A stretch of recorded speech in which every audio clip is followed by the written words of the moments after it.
안녕하세요 여러분. 자, 저번 시간에 선생님이 압력에 대한 얘기를 하다가 잠시 영상이 좀 튀었어요. 그래서 그 부분을 끊었습니다. 그래서 그 뒷부분부터 연결해서 이번 시간 수업을 시작하도록 할게요. 자, 이제 시작해 보도록 하겠습니다. 자, 이쪽에서 시작해 보도록 할게요. 자, 이제 뉴턴 형님의 운동 제2법칙 F=ma에서 자, 선생님이 여기 F=ma라고 하는 걸 자주 적용하는 거예요. 왜냐하면 이게 워낙에 유명한 식이고 어떤 부분에 설명을 할 때 가장 중간 매개체 역할을 많이 하기 때문에 이용하는 겁니다. 자, F=ma라고 할 때 선생님이 이제 m이라고 하는 이 부분이 질량에 대한 부분이죠. 질량에 대한 부분인데 질량 m은 단위가 킬로그램이어서 그렇죠. 이거는 우리가 이제 절대 단위, 국제 표준 단위 SI라고 쓴다고 쳤다면 이 m이라고 하는 녀석 자체의 단위를 다른 걸로 표현을 한번 해보려고 합니다. 어떻게 표현해 보려고 하냐면 이 질량이라고 하는 녀석 자체 m은 어떻게 됐다? a분의 f라고 쓸 수도 있겠죠. 자, a분의 f라고 쓴다 그러면 이 f라고 하는 녀석 자체가 가지고 있는 것은 얼마? 뉴턴이 됩니다. 자, 그리고 a가 얼마죠? 미터 퍼 얼마? 세크 제곱이죠. 자, 그래서 이런 결과가 나오니까 우리 입장에서는 이 부분을 조금 더 변형을 시켜서 어떻게 쓸 수 있다라는 거죠? 뉴턴에다 얼마? 세크 제곱에다가 퍼 미터라고 쓸 수 있겠네. 그렇죠? 자, 그래서 우리는 질량이라고 하는 녀석 자체의 어떤 단위의 형태는 이렇게도 표현할 수 있다라고 하는 거 잘 기억하도록 합시다. 이 뒷부분에서 이 부분을 설명하려고 하기 때문에 그런 거예요. 자, 그러면 이 녀석 자체는 또 다른 말로 어떻게 쓸 수 있죠? 뉴턴이라고 하는 것은 킬로그램 포스, 중량으로 우리가 설명할 수도 있다고 했어요. 자, 이렇게 해서 물론 앞에 9.82를 곱해야 되는 부분이긴 하지만 어쨌든 단위만을 따진다면 이렇게 있고 이렇게 해서 두 가지로 표현할 수 있다. 그래서 우리가 질량이라고 하는 녀석은 킬로그램이라고 써놓은 상태는 우리가 SI 단위기라고 설명할 수 있겠지만 또는 뭐 MKS 단위에서 나오는 걸로 설명할 수도 있겠죠. 이 녀석을 우리는 이제 뭐 하냐면 바로 이 녀석을 공학용 단위라고 하겠습니다. 자, 질량에서 다룬 질량이라고 하는 단위를 우리가 공학용 단위로 설명할 때는 이렇게 표현할 수 있다고 보겠습니다. 자, 머릿속으로 외워놓으세요. 킬로그램 포스 세크 제곱 퍼 미터 또는 뉴턴 세크 제곱 퍼 미터라고 하는 것 잘 알아두도록 하고요. 자, 이제 우리는 이제 힘에 대한 부분을 조금 어느 정도 다시 한번 설명해서 이 m이라고 하는 녀석 자체도 SI 단위계도 있고 뭐 공학용 단위계로도 설명할 수 있다는 걸 봤습니다. 자, 저번 시간에 있어서 선생님이 이어서 이게 선생님 목이 다 갈라지네. W라고 하는 것을 한번 보겠는데 이 W라고 하는 녀석 자체는 일단 문자가 여러 개가 있어요. 뭐냐면 사실상 스몰 W라고 하는 경우도 있고 이 라지 W라고 하는데 이 두 가지 녀석이 이 단위에 쓰일 때와 또는 어떤 단위가 아닌 일반적인 어떤 변수로 쓰일 때 얘기가 달라집니다. 자, 보세요. 요렇게 적혀 있는 것 자체는 우리가 보통 뭐라고 읽냐면 일반적으로 원운동을 따질 때는 각속도 오메가라고 쓰잖아. 그렇지? 그래서 이거 표현이 W 요렇게 써야 되는데 이 잘 구별이 잘 안 가요. 우리가 쓰다 보면 오메가 W 이 W라고 쓰면 요렇게 위에를 바를 써서 우리는 뭐라고 하냐면 이걸 중량, 자중, 뭐 무게라고 설명을 합니다. 앞에서 설명했었죠? 자, 그렇게 설명을 하고 여기 라지 W라고 적혀있는 이 녀석 자체는 만약에 이 라지 W가 변수로 쓰여진다면 work, 뭐 일이라고 설명할 수 있겠고 이 라지 W라고 하는 것이 단위로 쓰여진다면 이거 뭐 와트라는 말을 쓸 수 있겠죠. 자, 그래서 이 전력에 대한 단위로 쓸 수도 있습니다. 동력에 대한 단위로. 그래서 이 문자라고 하는 것이 많이 헷갈리는 부분이 있으니까 어느 정도 정리를 하고 지나갈 필요가 있겠죠. 자, 이제 우리가 W, 1이라고 하는 걸 한번 보도록 하겠습니다. 1이라고 하는 녀석은 우리가 주어지는 힘의 방향이 일정하다라고 쳤을 때는 우리가 그냥 F라고 쓰고 1차원 직선 운동을 한다면 뭐라고 쓰죠? S라는 말을 씁니다. 여러분 잘 알죠? 자, FS라고 쓰는데 이 FS가 물론 예를 들어서 이게 어떤 방향이 정해져 있고 2차원 평면상에 있다면 이건 당연히 뭐로 쓰여집니까? 내적이라고 하는 걸로 쓸 것이고 힘이 만약에 여러 가지로 변한다고 친다면 당연히 이 앞에 뭘 쓰죠? 이렇게 인테그랄을 써주면 됩니다. 근데 우리가 지금 필요한 건 뭐를 얘기하는 거죠? 주어진 식 자체에서 표현하고자 하는 것은 단지 이렇게 평면 운동한다고 생각하고 한번 해보자 이 말이에요. F 곱하기 S가 됩니다. 그런데 여러분 이 F 곱하기 S를 우리가 어떻게 쓸 수 있죠? F 곱하기 S라고 하는 녀석 자체 F가 뭐예요? MA가 됩니다. MA가 되죠. F가 MA가 되는데 여기 나오는 이 MA에다가 뭐를 씁니까? S. F가 인테그랄 취하지 않고 그냥 일정한 힘을 준다고 친다면 뭐가 일정한 거죠? A가 일정한 거야. 가속도가 일정하다 당연히 알잖아. 그렇죠? 가속도가 일정하기 때문에 우리가 이건 뭐라고 한다? 등가속도 운동. 또 1차원 운동이니까 등가속도 직선 운동이라고 생각해보자 이거지. 자, 등가속도 직선 운동이라 그러면 선생님한테 일반 물리학 들은 사람들은 다 알겠지만 등가속도 직선 운동일 때는 어떻게 됩니까? 끝에 나와 있는 이 S 이동거리 변이에 대한 부분 S는 어떻게 쓸 수 있다? 2AS는 얼마 됩니까? 이 V제곱 마이너스 얼마? V0의 제곱이라고 하는 이 식으로 표현된다라는 사실 정도는 우리가 알고 있을 거라는 거야. 그죠? 자, 그러면 S라고 하는 녀석이 나와 있는 상태니까 S라고 하는 녀석 어떻게 됩니까? 2A분의 1에 V제곱 마이너스 V0의 제곱이다 라고 하는 식으로 표현이 가능하겠죠. 매우 중요한 식입니다. 그렇죠? 자, 그래서 이 부분에서 어떻게 됩니까? A가 약분되고 나면 얼마? 2분의 1에다가 M 써주고 V제곱에다 마이너스 V0의 제곱이라고 쓸 수 있겠다. 자, 이렇게 나와져 있는 녀석에서 우리는 아주 중요한 정리를 하나 만들어낼 수 있겠죠? 앞에 1이라고 하는 녀석을 계산할 땐 최종적으로 이런 결과가 나오네. 이 녀석 뭐죠? 2분의 1 MV 제곱이라고 하는 게 바로 운동 에너지죠. 근데 2분의 1 MV 제로 제곱이라고 하는 이정의 운동 에너지니까 바로 이 녀석은 델타 EK, 그렇죠? 키네틱 에너지, 운동 에너지의 변화량이라고 볼 수 있습니다. 뭐 이 정도는 여러분들이 유체역학뿐만 아니라 어디든 아주 중요한 기본적인 베이직이기 때문에 알아둬야 돼요. 알았죠? 이걸 우리 뭐라고 합니까? 자, 물리학 어느 정도 기본적으로 알죠? 1 뭐? 에너지 정리라고. 야, 글자 잘 안 나온다. 이거 1 에너지 정리라고 하죠. 그래서 우리가 2를 풀 때는 뭘로 푼다? 에너지로 푼다라고 하는 사실은 당연히 알고 있어야 되는 내용이에요. 알았죠? 자, 그래서 우리는 1 에너지 정리가 나오는데 실제 이 얘기를 하려고 하는 것이 아니라 이 W라고 하는 1 자체는 다시 보면 어떻게 됩니까? F에다 얼마? S라고 하는 걸로 쓰여진다라고 하는 게 키포인트죠. 자, 이 녀석 1이라고 하는 녀석은 단위를 본다고 친다면 FS니까 얼마? 뉴턴이 되겠죠. 이제 뭐죠? S 이동거리입니다. 미터라고 쓸 수 있습니다. 물론 당연히 뭐? 킬로그램 포스 얼마? 미터라고 쓸 수도 있겠죠. 자, 이렇게 만들어진 이 녀석에 대한 단위를 좀 알고 지나갈 필요가 있겠습니다. 그렇죠? 이 뉴턴 메타 뭐라고 한다? J라고 쓰죠. 에너지. 그렇죠? 1이라고 하는 녀석을 뭐 에너지로 해석 가능하다라고 하는 것을 여기서 알 수 있습니다. 뭡니까? 이거 JOULE. 그렇죠? 아주 위대하신 분이죠. 우리가 물리학자이자 화학자이죠. 줄. 그렇죠? 줄이라고 하는 분의 앞부분을 따서 얼마? J라고 씁니다. 그렇죠? 줄이라고 쓰죠. 자, 그다음 이제 1 에너지 정리에 따라서 우리가 나와 있는 녀석이 왜 에너지로 표현되어지는지 봤고요. 자, 그 다음 우리가 이제 1이 나왔기 때문에 우리가 또 뭘 볼 거냐면 라지 P, 많이 쓰는 걸 보려고 해. 라지 P가 뭐라 했어, 쌤이? 동력, 그죠? 파워, 포스가 아니죠. 동력, 파워입니다. 파워. 이 P라고 하는 녀석, 우리가 뭐 쓸 때 동력 또는 뭐 전기에 써지면 전력이라는 말을 쓰기도 하고요. 또는 뭐라고 하죠? 인륜이라는 말을 쓰기도 하죠. 뭘 써도 관계없습니다. 이 파워라고 하는 것도 굉장히 많이 나오니까 우리가 알아둘 필요가 있겠네요. 자, 파워라고 하는 것이 뭐죠? 단위 시간 동안, 그렇죠? 얼마만큼 일을 했냐? T분의 W죠. 자, T분의 W, 우리가 이제 알다시피 공업 연력학 가면 이 W라고 하는 것은 디퍼런셜 오퍼레이터 D라고 쓸 수는 없죠. 완전 미분을 쓸 수는 없습니다. 그래서 라운드 기호를 쓰죠. 자, 그래서 T분의 W입니다. 자, T분의 W인데 이 W는 방금 전에 계산했다시피 뭡니까? 이 T분의 W라고 하는 것은 F 곱하기 S죠. 자, 그러면 요 식에서 T분의 S가 뭐가 되냐? 이 T분의 S라고 하는 것이 바로 속도죠. 속도. 이 속도도 여러분 단위가 자꾸 헷갈려요. 그러니까 미리 정리를 하고 지나가겠습니다. 이제 유체역학에서 속도는 라지 V라고 씁니다. 알았죠? 이제 속도예요. velocity.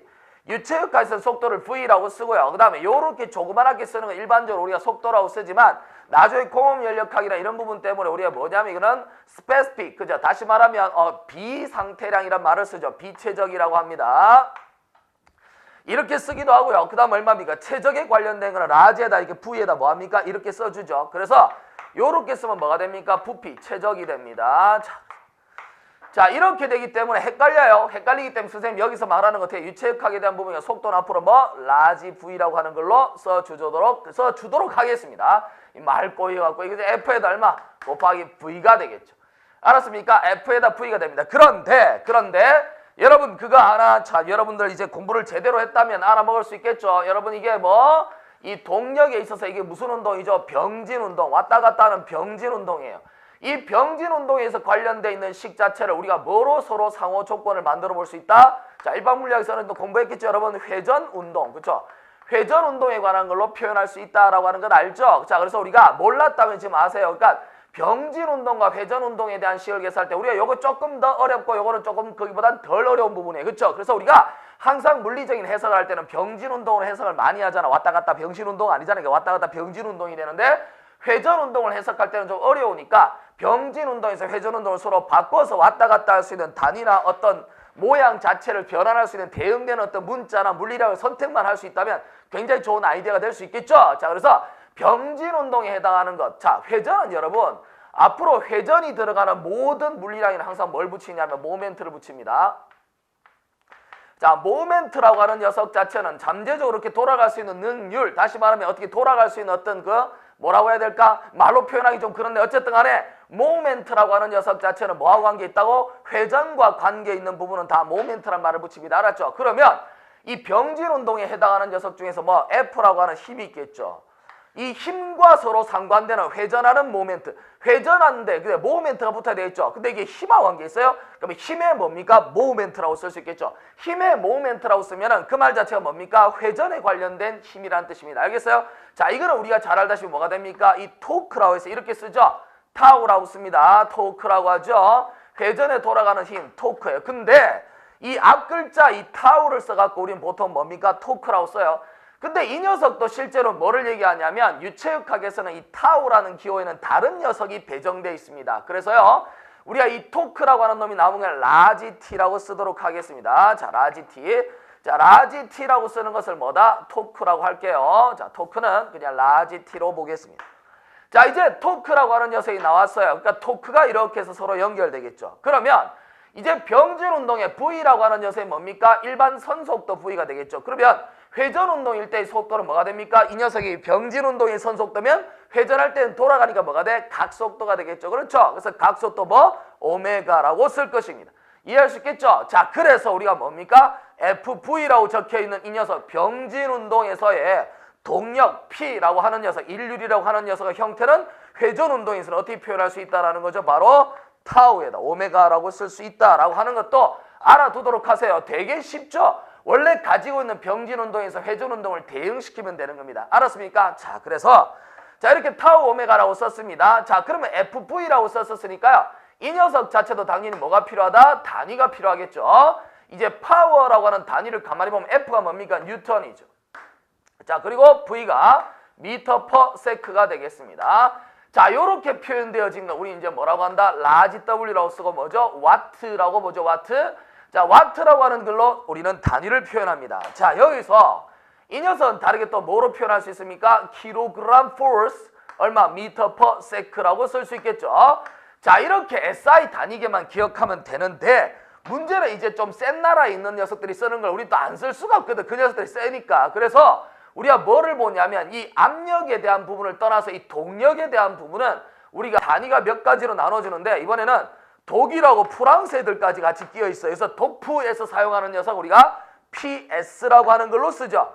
PS라고 하는 걸로 단위를 쓰고요. 또 뭐 있죠? 일반적으로 쓰는 것 중에서 뭐 킬로와트라고 하는 걸 제일 많이 쓰죠. 그 다음에 세 번째 뭐 있습니까? 역시 영미, 영국과 미국에서 쓰는 단어가 있겠죠. 자, 뭐를 쓰죠? 아무래도 우리가 동력에 대한 부분을 쓸 때 가장 많이 쓰여지고 좀 친숙한 녀석은 말이 끄는 힘, 그쵸? 뭡니까? horsepower, 마력이라고 하는 것이죠. 자, HP, 휴렛 패커드 아닙니다. 자, 그래서 마력이라고 하는 것이 있고 PS라고 하는 것이 있어요. 그러면 얘 킬로와트라고 하는 놈과 얘네들 사이에 뭐가 돼? 왔다 갔다 하면서 옮겨질 수 있는 어떤 변환이 좀 필요하겠죠. 그래서 이 1PS라고 하는 녀석 자체는 우리가 1PS는 75kg 포스에다가 미터 퍼 세크 이렇게 바뀌어줄 수 있겠고요. 자, 1kW라고 하는 녀석 자체도 있을 것이고, 자, 그 다음에 1kW라고 하는 녀석이 있고 1horsepower라고 하는 것이 있겠죠.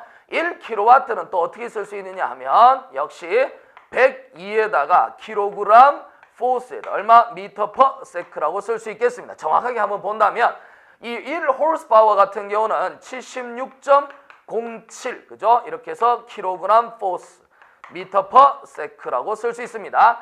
자, 그래서 이 세 가지 정도가 나와 있으니까 얘네 세 개 갖고 서로 어떻게 됩니까? 변형시켜주면 되겠죠? 어떻게 됩니까? 이게 1kg 포스라고 하는 미터 퍼 세크는 75분의 1 PS가 되는 것이고, 당연히 이 녀석은 얼마 돼? 102분의 1 kW죠. 102 그냥 100이라고 써도 관계없지 않겠습니까? 자, 그리고 1kg 포스 미터 퍼 세크는 76.07분의 1 마력이다 라고 쓸 수 있겠죠. 그래서 우리가 동력이라고 하는 녀석이 가지고 있는 어떤 단위도 한번 알아봤습니다. 자, 이제 우리는 유체역학이라고 하는 녀석에 대해서 조금 더 이제 깊이 있게 이제 들어가 보려고 합니다. 이제 본격적으로. 자, 실제 육체역학이 뭐야? 유체역학이죠. 유체역학에서 바라보는 세상의 물질 같은 경우는 뭐 두 가지로 나눠줄 수 있다고 볼 수 있겠죠. 유체하고 어떻게 됩니까? 고체라고 보통 표현할 수 있습니다. 자, 유체 또는 뭐 고체라고 표현할 수 있는데 사실상 우리가 이거 두 개를 갖다 놓고 나서 느낌으로 얘기한다면 느낌 필로 얘기한다면 유체나 고체나 대충 느낌은 아니까, 그쵸? 유체가 뭐고 고체가 뭔지 딱히 뭐라고 정확하게 설명은 못 하겠지만 유체, 고체 그러면 대충 느낌으로는 이해를 할 수 있어요. 근데 이제 이게 문제점이 느낌은 아는데 이걸 갖다 뭐 표현을 해보라 이거야. 자, 이걸 갖다 표현을 해보라 그러면 유체를 표현하라. 뭐 유체역학적인 입장에서 세상을 바라보면 다 뭐가 돼? 유체하고 고체밖에 없어요. 유체역학적인 세상에서 바라보면 유체하고 고체밖에 없는데 딱히 이것을 느낌은 알겠는데 이걸 표현하라 그러면 뭔가 애매하단 말이지. 뭘로 표현할 수 있느냐 좀 고민이 된다 이거예요. 자, 그래서 구체적으로 우리가 표현을 한다 그러면 이 유체와 고체를 나눌 때 어떻게 설명할 수 있냐면 우리가 접선 방향으로 가는 응력, 접선 방향으로의 응력에 반응하는,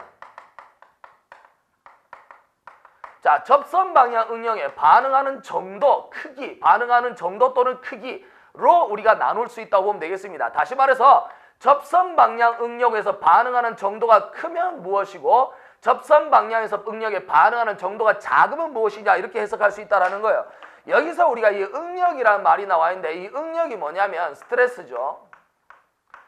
자, 스트레스라고 하는 것은 응력이에요. 여러분 이게 자칫 잘못하면 이런 마찰력이랑 조금 혼란을 겪을 수 있는데 마찰력이랑 어찌 보면은 이념은 아니죠. 개념 자체가 거의 비슷해요. 거의 비슷하다고 거의 같다고 보면 되는데 우리가 이 스트레스라고 하는 녀석 자체와 마찰력이라고 하는 것을 구분을 할 때 여러분 뭐를 구분해야 되냐면 이 두 녀석의 방향을 조금 더 생각을 좀 해줘야 돼요. 뭐냐면 예를 들어서 이게 뭐죠? 개구리가 한 마리 있어요. 개구리 좀 그러나 어쨌든 내가 있단 말이야. 내가 사람이 이렇게 하나 서 있는데 누가 여기다가 손을 잡고 잡아당겼어요. 이게 잡아당기면 어떻게 됩니까? 얘가 목을 잡고 잡아당기면 얘가 이쪽으로 쭉 밀려나지 않겠어? 사람 머리가 어떻게 됩니까? 뒤로 이렇게 제껴지고 어떻게 됩니까? 이런 식으로 이렇게 해서 되겠죠. 조금 그런가? 어쨌든 간에 사람이 이렇게 이걸 잡아당기면 이렇게 픽 잡아당겨질 거 아니야? 이렇게 당기니까. 그러면 얘 입장에서는 어떻게 됩니까? 이 모든 신체 구조가 어떻게 돼요? 원래 이렇게 돼 있던 애가 이렇게 꺾여지니까 어느 방향으로? 이 방향으로 가기 싫단 말이야. 당기니까 어떻게 돼? 이렇게 쭉 잡아당기니까 내가 가기 싫은데 자꾸 잡아당긴다 이거죠. 그래서 이쪽으로 잡아당길 때 우리가 뭐가 됩니까? 스트레스가 쌓이잖아. 그게 어떻게 돼? 응력 방향은 바로 힘을 주는 방향으로 발생하는 거예요. 알았죠? 마찰력이라고 하는 것은 어떻게 돼요? 힘의 반대 방향으로 작용하죠. 물론 이것도 조금 고민을 해야 될 것이 여러분 잘 알죠? 사람이 이렇게 있는 상태에서 사람이 이렇게 걸어갈 때 마찰력은 어느 쪽으로 작용합니까? 사람이 걸어갈 때 마찰력은 어느 쪽으로 작용하니? 마찰력은 어떻게 되니? 이 방향으로 그러면 땡이지. 정신 나간 캐릭터야. 알았죠? 사람이 걸어갈 때는 어떻게 됩니까? 마찰력은 당연히 어느 방향? 이 방향으로 작용하는 거예요. 이 방향으로 작용하니까 사람이 걸어갈 수 있는 거야. 알았지? 뭐 이 정도로 일반 물리학 시간에 다 배웠죠? 왜냐하면 여러분 이거 또 설명해야 되나? 밑에 있는 누구야? 이 바닥 입장에서 봤을 때는 사람이 이렇게 이동한단 말 자체는 뭐라고 설명할 수 있어요? 일단 발이 있을 때 발을 한번 봅시다. 발을 이렇게 해서 공중에 떠 있다. 이 발이 우선 골프채 같은데 어쨌든 발로 딱 당기면 얘 입장에서 사람이 걸으려고 당기는 순간 뭐가 된다는 거야? 지금 이 밑에 있는 이 바닥 입장에서 내가 뭘 한 거지? 바닥을 뒤로 보내려고 한다 이 말이야. 내 말 알겠어요? 무슨 말인지. 바닥을 뒤쪽으로 보내려고 하는 얘 입장에서 바라봤을 때는 사람이 이동하는 순간 발을 이렇게 세운다는 말은 뭐냐? 얘를 뒤쪽으로 밀려고 하는 경향이 있다 이 말이에요. 그렇죠? 그러면 얘가 뒤쪽으로 밀리니까 얘 입장에서 어떻게 됩니까? 바닥 입장에서 봤을 때는 아이씨 안 밀릴래 라고 생각하면서 마찰력에서 앞으로 미는 거야. 그러니까 사람이 이동하는 거라고. 내 말 알겠어요? 정지 마찰력이 작용한다 이 말이야. 자, 그래서 이건 그냥 여러분이 알 거라고 생각하고 스트레스라고 하는 게 뭐죠? 응력이라고 하는 겁니다. 자, 응력이라고 하는 녀석 자체가 이제 뭐다? 어느 방향으로 정해지는 힘이에요.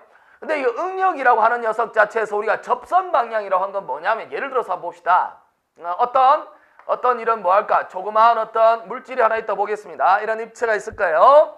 자, 그러면 여기 어떤 단위 조그마한 어떤 면적이 있다 보겠습니다. 표면적이에요. 표면적. 전체로 하나의 부피를 갖고 있을 텐데 위쪽에 있는 표면적을 하나 보겠습니다. 예를 들어서 이쪽에 있는 녀석을 우리가 뭐 델타 A라는 면적소라고 썼을 때요. 이쪽에서 응력이라고 하는 녀석 자체가 여기에서 작용해갖고 내가 이쪽 방향으로 이렇게 해서 응력이 작용됐다고 보겠습니다. 알았죠? 응력이 작용했어요. 그러니까 여기가 델타니까 여기도 델타 F라고 넣어봅시다. 응력 벡터죠, 벡터. 이 방향이 존재하니까 벡터요. 응력 벡터를 만들었다면 공간에서 이렇게 기울어진 건 항상 뭐가 돼? 수직 성분과 수평 성분으로 나눌 수가 있죠. 자, 그러면 여기서 우리가 수직 성분과 수평 성분을 한번 나눠보도록 합시다.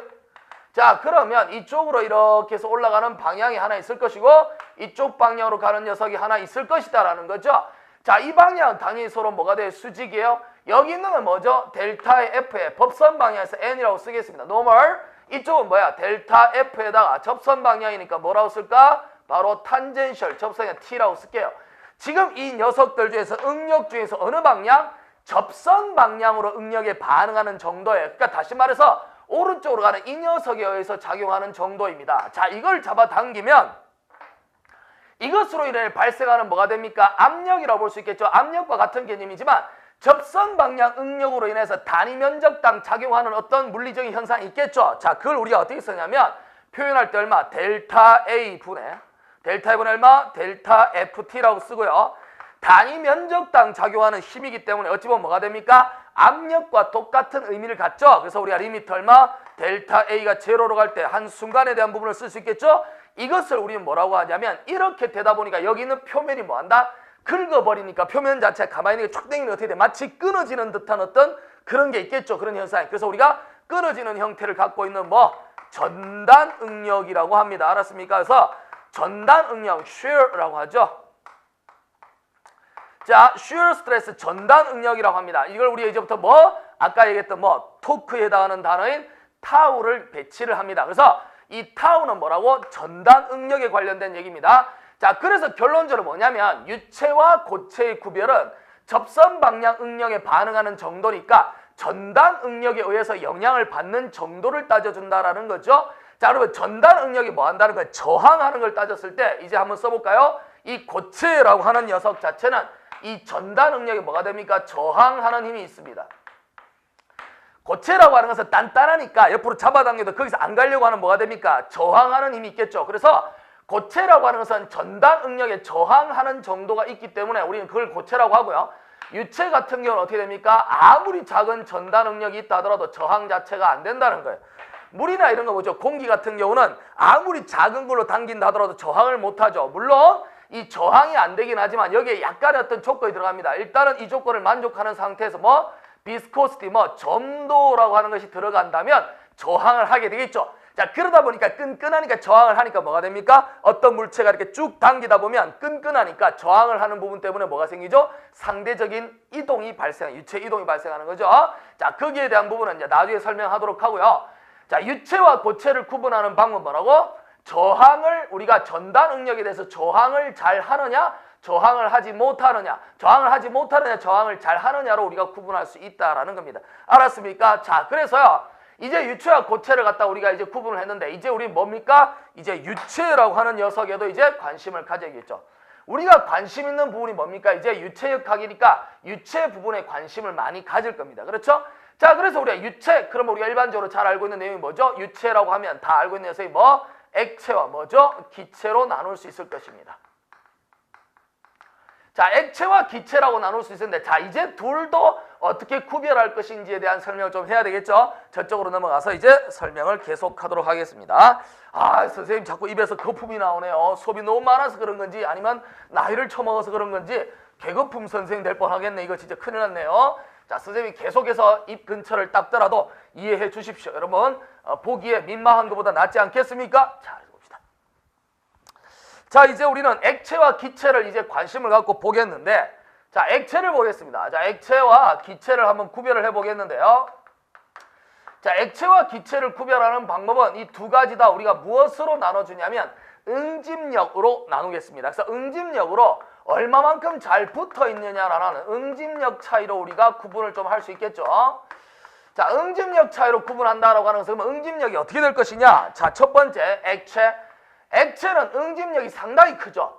그렇죠. 응집력이 매우 커요. 끈끈이 붙어 있는 것처럼 알았죠. 그 응집력이 매우 큽니다. 응집력,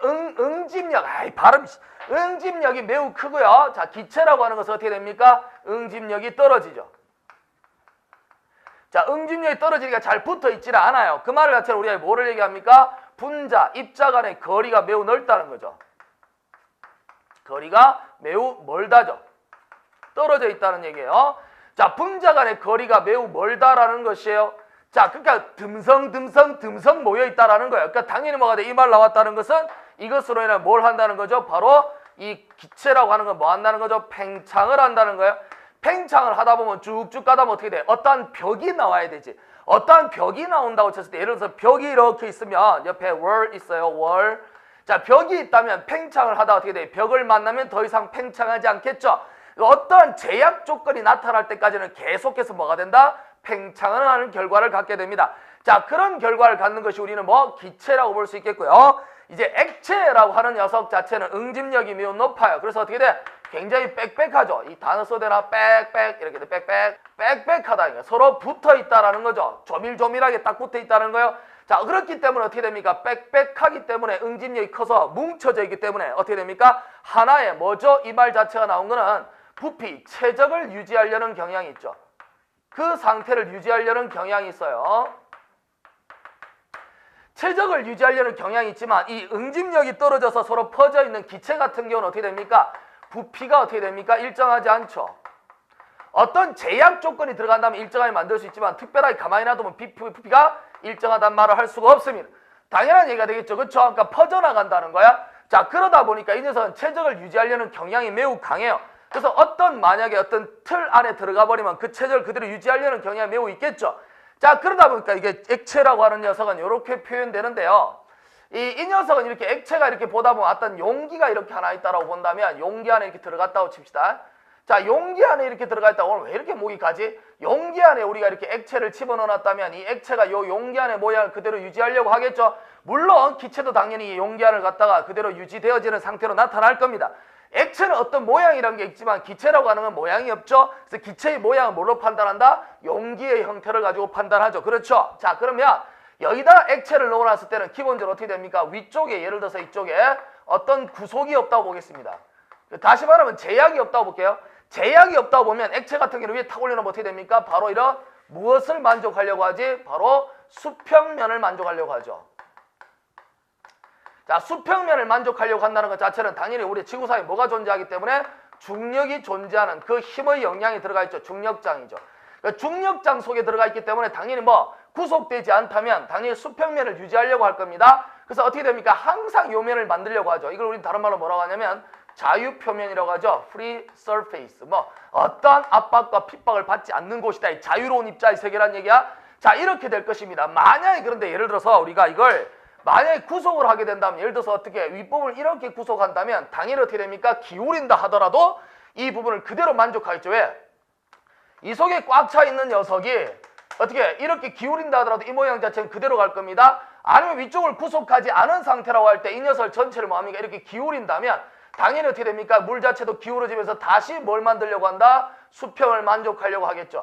그렇죠. 그래서 우리가 중력장의 영향을 매우 많이 받습니다. 알았습니까? 자, 이렇게 되죠. 그러다 보면 이 전달 응력에 대한 부분을 우리가 생각을 했다고 봤을 때, 자, 그러면 얘가 일단 중력장의 영향을 받습니다. 자, 근데 이제 일단 그 전달 응력 놔두고요. 일단 기체를 한번 봅시다. 기체 같은 경우는 예를 들어서 이렇게 만들어졌다고 봅시다. 자, 이런 부분이 있어요. 근데 여기다 위에가 구속을 안 시켜놓으면 어떻게 됩니까? 팽창을 해서 여기 부분에 있던 이 기체가 어디로 가죠? 바깥으로 이제 퍼져버리는 거예요. 다 나가버리죠. 그러니까 이렇게 나가버리니까 어떻게 됩니까? 중력에 대한 영향을 전혀 받지 않습니다. 그렇죠. 수평면을 만드는 것도 아니에요. 그래서 중력장의 영향을 전혀 받지 않고 뭐 자유표면을 이루지도 않습니다. 자, 이렇게 해서 우리는 공기와 이 기체와 액체에 대한 부분을 우리가 설명을 하고 있습니다. 자, 이게 두 가지 자체에서 우리가 표현을 잘 이해를 할 수 있겠죠. 그런데 이제 우리는 뭐 액체는 좀 빽빽하게 들어찼으니까 그나마 좀 이해가 되는데 기체 같은 경우는 예를 들어서 우리가 어떻게 설명할 수 있냐면 기체라고 하는 녀석에서 일단 먼저 볼게요. 액체도 이제 같이 설명할 수 있는 내용이긴 하지만 기체를 조금 더 중심적으로 설명하겠습니다. 무슨 말이냐면 일반적으로 우리가 분자는 입자죠. 분자의 크기랑 그다음 분자 간의 거리는 분자의 크기와 분자 간의 거리라고 하는 녀석 자체는 우리가 어떻게 해석할 수 있냐면 무조건하고 크기보다 분자 간의 거리가 압도적으로 깁니다. 굉장히 멀어요. 굉장히 이런 상태가 만들어져 있다라고 하는 것은 우리한테 뭐를 설명하냐면 공기 입자가 여기 하나 있는데 실제로 이런 해석을 할 수 있다는 거죠. 여기 좀 거리가 머니까 이쪽에 이렇게 공기 입자가 있을 수 있고 이쪽에 공기 입자가 있을 수 있고 이쪽에 공기 입자가 있을 수 있어요. 자, 이렇게 해서 듬성듬성 있다 보면 무엇이 고민이 되냐면 이 속에 들어가 있는 어떤 전체 영역에서 일정한 한 부분에서 어떤 물리량을 해석하는 게 매우 어렵더라는 거예요. 왜냐하면 없잖아. 아무것도 없다는 게 무슨 얘기를 하냐면 예를 들어 쌤이 이거 밀도라고 하는 걸로 설명을 하려고 합니다. 이 density라고 하는 녀석의 정의가 뭐예요? 밀도의 정의라고 하는 녀석 자체가 뭐지? 단위 부피죠. 단위 부피당 어떻게 되니? 존재하는 뭐? 단위 질량이에요.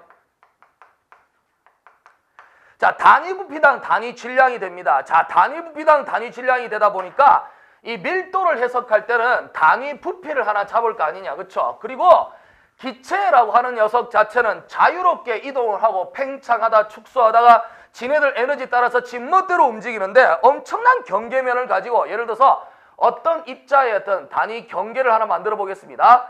요런 부피를 하나 만들었다고 쳤을 때 이 부피 속에 들어가 있는 이 입자들이라고 하는 녀석은 자유롭게 왔다 갔다 할 거 아니에요. 또 거리도 많이 멀어져 있고 그래서 왔다 갔다 하다 보면 여기 안에 있는 단위 부피 속에 들어있는 이 질량이라고 하는 입자들의 수가 불연속적으로 변형을 할 수 있습니다. 그러면 일정하게 우리가 예를 들어서 밀도가 얼마다 라는 말을 쓰기가 조금 곤란스럽죠. 왜? 지네들이 막 바뀌고 어떨 때는 되게 듬성듬성이고 어떨 때 좀 빽빽하게 들어가 있으면 우리가 이걸 해석하기가 힘들잖아. 다시 말해서 이 가운데에 들어가 있는 녀석 중에서 한 군데를 딱 집었을 때 거기에서 부분에 밀도가 얼마다라는 얘기를 하기가 매우 애매하다라는 거죠. 실제로 이게 형성이 되려면 이게 다 붙어 있어야 된다는 얘기입니다. 알았습니까? 자, 그래서 이런 부분에서 우리가 고민을 좀 하려고 합니다. 그래서 우리가 로우라고 하는 녀석 자체는 밀도를 어떻게 쓰냐면 단위 부피긴 하지만 델타 V라고 쓰겠죠. 델타 V라고 쓰고요. 얼마 돼? 델타 M이라는 질량을 씁니다. 물론 당연히 극소에 대한 부분을 생각해 줘야 되겠죠. 매우 작게 갑니다. 그런데 실제 이렇게 0이라고 써놓긴 하더라도 한번 상식적으로 생각해보자. 이 델타 V가 0이 될 수는 있나? 이 부피 자체가 절대로 0이 될 수는 없어요. 그렇죠? 부피 자체가 0이 될 수가 없기 때문에 0에 가까운 어떤 매우 극한체적 입실론이라고 하는 걸 둘 수 있겠죠. 수학적 용어이긴 하지만 이렇게 써봅시다. 물론 뭐 다른 말로 뭐 델타 V 뭐 예를 들어 스타 이렇게 써도 되겠죠. 극한체적입니다. 극한체적. 자, 극한체적을 우리가 이렇게 표현할 수 있는데요. 자, 이 녀석은 이렇게 되는 거죠. 다시 말해서 이렇게 해서 어떤 물질이 하나 있다 이거야. 그러면 이렇게 해서 영역이 하나 있고 이렇게 해서 영역이 하나 있고 이렇게 해서 영역이 있는 거예요. 자, 그러면 여기에서 어떤 부분에 입체를 하나 뭐죠? 입자를 하나 단위 부피를 잡은 거예요. 자, 그러면 이렇게 만들어져 있는 녀석 자체의 입자라고 하는 것이 이렇게 있다면 이 영역에서요. 여기 있는 녀석 자체에 들어가 있는 이 녀석이 일정하지가 못하면 여기 이 영역은 내가 밀도가 얼마다라고 얘기하기가 매우 어렵겠죠. 그렇죠? 그래서 이것이 일정한 형태가 만들어지려면 예를 들어서 여기 조금 더 진해요. 여기는 좀 이렇게 됐다고 봅시다. 그래서 갈수록 뭐가 돼? 밀도가 더 커진다고 볼게요. 결론은 선생님 지금 시뮬레이션을 하고 있는 게 뭐냐면 결국에는 이 속에 있는 녀석이 매우 작아져 버리고 나면 안에 있는 질량 자체가 어떤다는 게 굉장히 뭐하다는 거죠? 불연속적으로 변할 거다라는 거예요. 그러니까 듬성듬성 다 있어가지고 어떤 쪽은 빽빽하게 어떤 쪽은 성겨서 있는데 그걸 우리가 밀도로 표현하기가 너무 어렵더라는 거죠. 자, 그래서 이런 고민을 어떻게 해석할 것이냐라고 하는 것을 지금 얘기하는 겁니다. 실제 실험에 의하면 우리가 극한체적 입실론이라고 하는 것을 대충 얼마 정도를 보냐면 10의 마이너스 9승 정도를 봅니다. 10의 마이너스 9승 정도를 보는데요. 굉장히 적죠. 이 정도의 체적 속에 우리가 들어가 있는 입자를 한번 실험상을 찾아보니까 대충 3 곱하기 10의 6승 정도가 들어가 있어요. 10의 7승? 10의 7승 6승? 10의 7승 정도가 들어가 있을 것입니다. 자, 10의 7승 정도가 이렇게 들어가 있는데요. 이 정도 들어가 있다면 아주 극한 체적 속에 이 적이 들어가 있으면 굉장히 많은 양이 들어가 있다고 볼 수 있겠죠. 그렇죠? 그러니까 어찌 보면 실험을 해봤을 때 아주 작은 극한 체적을 봐서 아니 이게 어떻게 해서 이 속에는 적게 있을 수도 있겠다. 어떡하지? 라고 생각해서 조사를 해보니까 이만큼의 입자수가 들어가 있더라는 거예요. 그러면 우리가 이제 뭐합니까? 실험 결과에 따라서 고민할 필요가 없는 거죠. 그렇죠? 아무리 작아도 이 속에 뭐가 돼? 극한 최적 속에 들어간 게 이 정도니까 우리가 다루는 일반적인 내용은 이 최적보다는 상당히 뭐가 돼? 큰 최적을 다룬다. 이거 우리가 실험적으로 따질 때는 이 큰 최적을 다루기 때문에 얘보다 훨씬 큰 책을 다뤄요. 큰 최적을.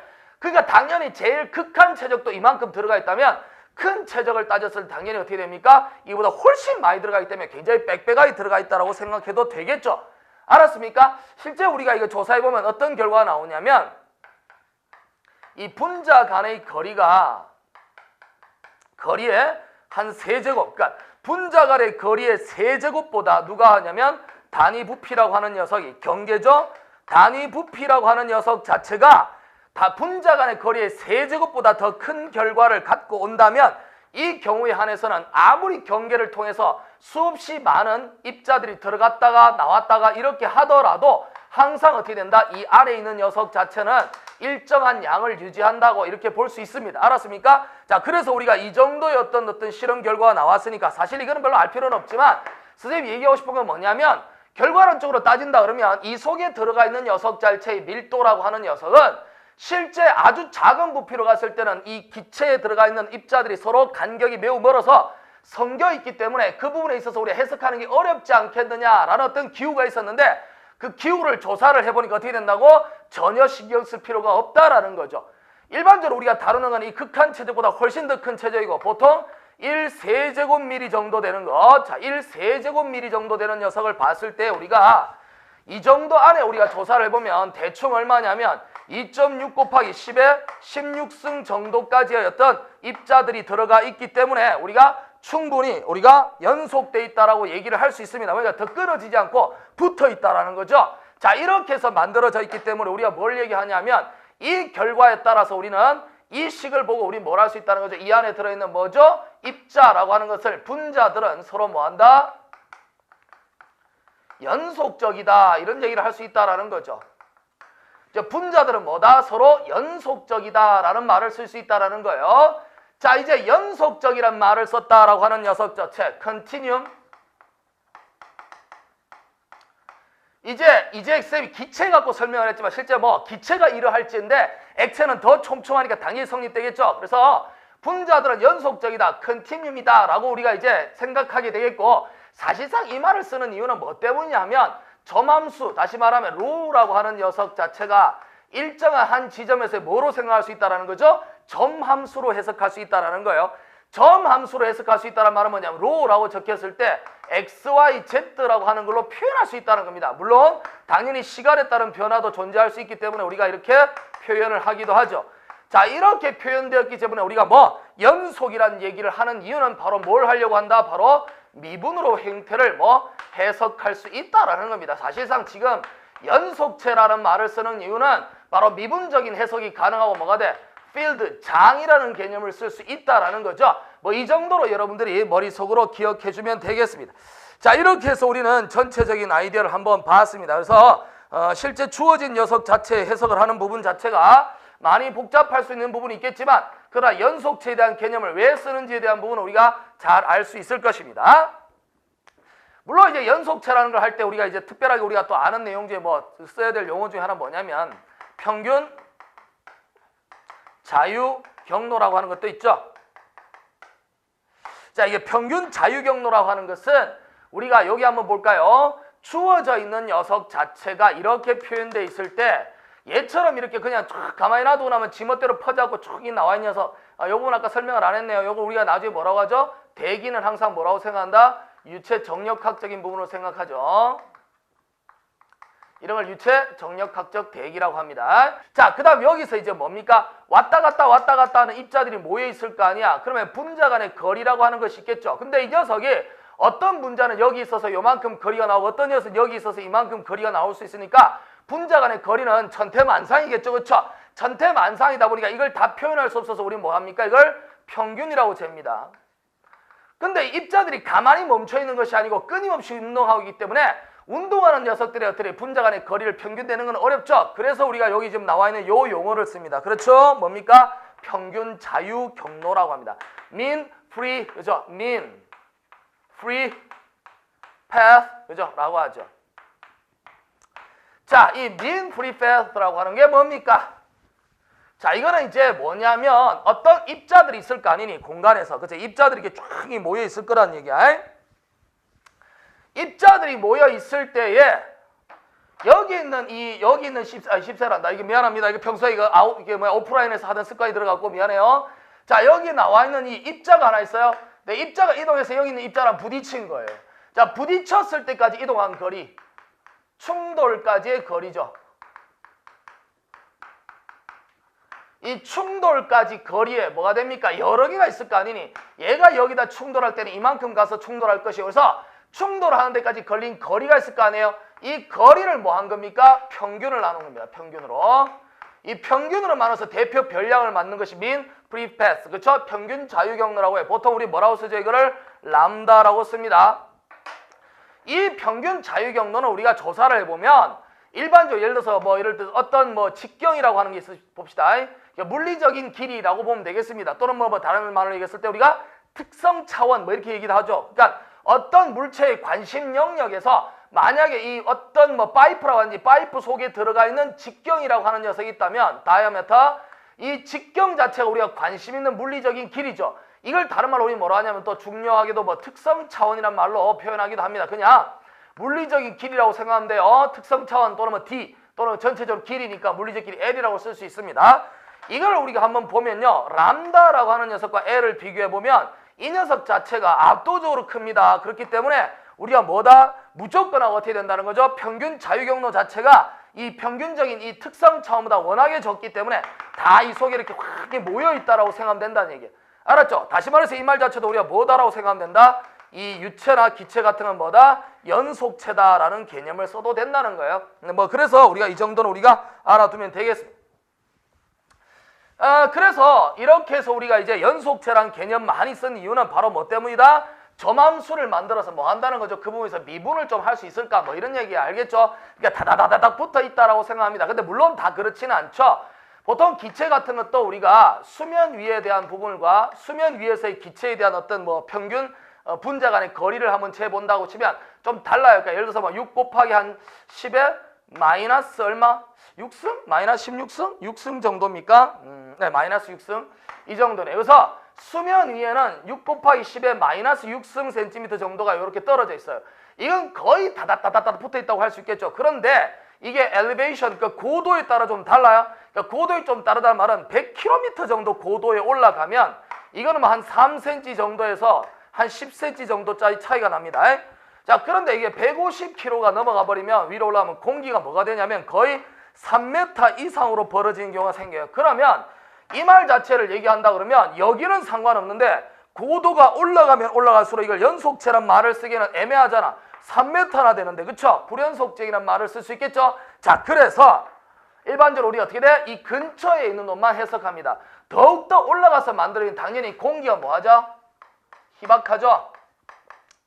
자, 공기가 희박하니까 공기 자체의 희박한 공기사에서 우리가 움직일 때 동력학에 대한 이론이 좀 들어갈 필요 있겠죠? 선생님은 유체역학 시간에 이런 부분은 다루지는 않겠습니다. 그렇다고 해서 공기가 희박한 부분을 다루지 않는다고 해서 우리가 불연속적인 녀석을 다루지 않는다는 건 아니에요. 자, 불연속적인 것도 다룰 수 있죠. 예를 들어서 어떤 부분에서 이렇게 도약을 일어난다 했을 때 도약이 불규칙적으로 일어나는 경우 있죠. 자, 이런 경우에 한해서는 다룹니다. 그래서 불연속적인 부분을 안 다룬다는 뜻이 아니라 불연속적인 부분도 다루지만 실제 우리가 생각하는 기체와 같은 이런 액체들은 전부 유체를 연속체라는 개념으로 우리가 쓴다라는 겁니다. 알았습니까? 이제 기억하도록 합시다. 너무 덥네. 자, 이제 우리는 어느 정도 연색체라는 부분을 자체를 우리가 알고 염색체란다. 유체의 이제 종류에 대해서 한번 보도록 할게요. 자, 유체의 종류는 첫 번째 우리가 뭐를 나눌 수 있냐면 비압축성 유체라고 하죠. 자, 비압축성 유체. 비압축성 유체라고 하는 녀석 자체는 이거는 당연히 이상적인 겁니다. 비압축성 유체라고 하는 말은 무슨 뜻이냐 하면 일반적으로 압력에 대해서 우리가 압력이 P라고 할게요. 여기에 대해서 예를 들어 부피라든지 아니면 압력에 대해서 어떻게 돼요? 밀도라든지 이런 녀석 또는 나중에 나오는 압력에 대해서 감마 비중이라든지 이런 녀석들 자체가 뭐가 된다는 거예요? 0이라는 거죠. 그러니까 0이라는 말 자체는 뭐냐면 압력에 대해서 얘네들이 전혀 영향을 받지 않는다는 거예요. 그래서 비압축성 유체라고 하는 녀석 자체 실제로 우리가 주변에 존재하는 유체라고 보기는 힘들죠. 당연히 얘하고 이렇게 상대적인 뭐가 됩니까? 압축성 유체가 됩니다. 압축성 유체라고 하는 녀석은 여기 나온 이 녀석이 0이 되지 않는다는 거죠. 실제로 이 압축성 유체가 뭡니까? 우리가 알고 있는 뭐 실제 유체랑 똑같죠? 영향을 받습니다. 자, 그리고 당연히 두 번째를 뭐라 하냐? 압축성이 나왔습니다. 이제 뭐 비점성 유체라고 볼게요. 비점성 유체라고 하는 것은 점성에 영향을 받지 않는다 이 말이죠. 그렇죠? 다시 말해서 끈기가 없다는 얘기예요. 그러니까 뭐 예를 들어서 뭐 비점성, 그러니까 미끈미끈 끈기가 없다라는 거죠. 다시 말해서 뭐 우리가 일반적으로 쓰고 있는 내용들은 다 그렇지만 사실상 비점성이라고 하는 녀석도 이상적인 거죠. 왜냐하면 우리가 알고 있는 뭐 유체 같은 거는 아무래도 끈기가 어느 정도는 있을 거 아니니, 그렇죠? 마찰력도 존재하는데, 그래서 비점성 유체 자체가 어떻게 돼? 반대되는 건 당연히 뭡니까? 점성 유체가 되겠죠. 자, 이렇게 나눌 수 있고요. 이때 여기 나와 있는 요 녀석 볼까요? 이 비압축성 유체와 비점성 유체를 두 개를 묶어서 우리 뭐라고 한다?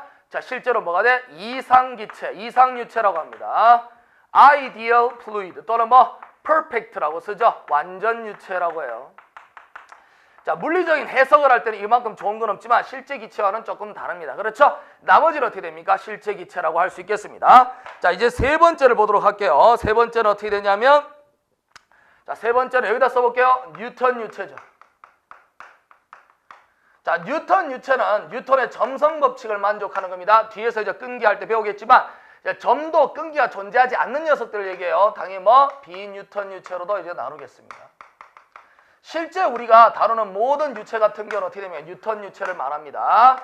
자, 네 번째는 어떻게 되냐면 탄성 유체라고 하는 걸 쓸 수 있겠죠. 뭐 특별한 경우가 아닌다면 어떤 유체든 간에 일종의 어떤 압력을 주게 되면 당연히 압력을 받아서 어떤 부피의 변화가 오겠죠. 근데 넣는 순간 어떻게 된다? 다시 그 팽창하는 결과를 갖게 될 것입니다. 자, 그래서 우리는 뭐라고 한다? 탄성 유체라고 합니다. 실제 물리적으로는 최적 탄성계수 K가 거의 무한대에 가까운 유체를 우리는 탄성 유체라고 합니다. 자, 이렇게 해서 우리가 이번 시간에는 유체의 종류까지 한번 봤습니다. 매우 더워요. 정신을 못 차리겠습니다. 그러나 여러분들 오늘 할 수 있는 내용 중에서 연속체라는 개념을 쓰기 위해서 여러 가지 얘기를 했는데 실제 딱 하나요. 뭐 미분할 수 있다라는 거고 점함수를 만들 수 있다라는 얘기입니다. 그냥 다 붙어 있다라고 생각하자라는 거죠. 지금 땀 정신없이 나는데 잠시 쉬었다가 다시 계속하도록 하겠습니다. 조금만 기다려 주십시오.